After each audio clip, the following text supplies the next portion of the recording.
Be ready. 5 seconds. Start. Mr. Deputy Speaker, sir, I am sorry, I cannot agree with my friend where he has said that the railways are serving the rich people more and better than the poor people. This statement is absolutely not correct. He has said that the fares have been going up. If you take into consideration the inflation that has been going on in the last 20 or 30 years, you will find that the fares have not been going up correspondingly. If you look into even catering also, the charges that we are making from the passengers, either by way of fares or by catering charges, are the lowest not only here but compared to the rest of the world. Even in our own country, you cannot get the food that the railways supply outside the railway station for the price that the railways are charging. I do not think the railways are exploiting the poor people at all. Secondly, the railways have rendered a tremendous lot of service to people, especially the middle class and of course all other people by starting the super fast expresses and running them efficiently and safely on the whole.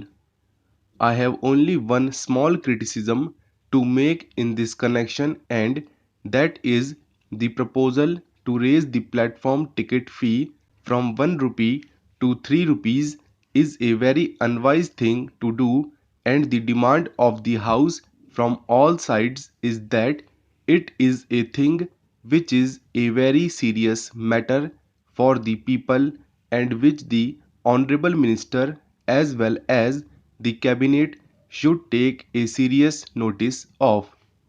I sincerely hope that by the time the honorable minister begins to make his final statement either today or tomorrow or even after the consideration of the supplementary demands, government would find it possible to go back again to the earlier fee. Having said that, I have got a note of warning in regard to the new trend of discussion that has been started in this house from the time that my friend had taken charge of the railways. He initiated the idea that the railways should not be asked to make any contribution to the general revenues on account of the 1000 crores of rupees that have been invested and more of it also which is being invested on the railways. I do not agree with him. At the same time, he wants the general revenues to make contribution to the railways because railways are serving some special purposes. True, we have been having it throughout the 120 years ever since the railways have been started in our country. They have been expected to serve social purposes as well as commercial purpose, and they have been doing it. I do not understand why, in spite of all this, the railways should be exonerated from the responsibility of having to pay even a minimum dividend on the huge, colossal amount of capital that has been invested and that is being invested also. I hope the Railway Convention Committee would take due note of this demand that we are making on behalf of the public that the railways have a responsibility to make contribution to the general revenues not as general revenues but as an interest whatever it may be. Now Government is paying 10 or 15% on borrowings. It need not pay as much as that, but at least half as much as that, or one third as much as that, but there should be contribution from the railways.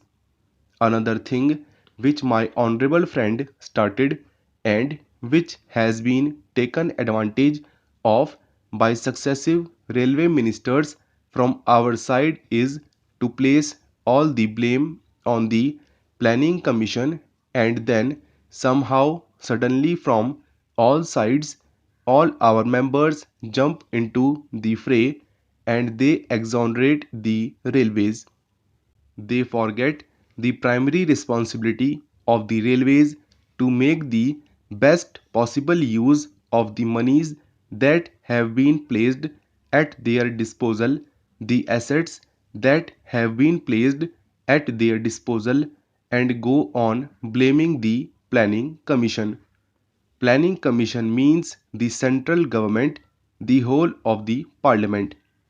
How else does the Planning Commission function? I cannot understand.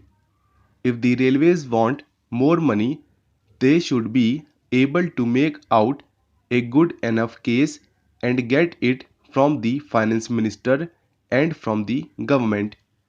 If they are not able to make a good enough case and at the same time they say that the planning commission is not allotting this money and that money, I would have said that it is the high of irresponsibility. It is the duty of the railway minister and the government as a whole to go into the whole finances of the railways and find out how much money has to be placed at their disposal. Are the railways utilizing the funds that are being placed at their disposal? Are they utilizing their assets to the best possible advantage? I am not very sure about it.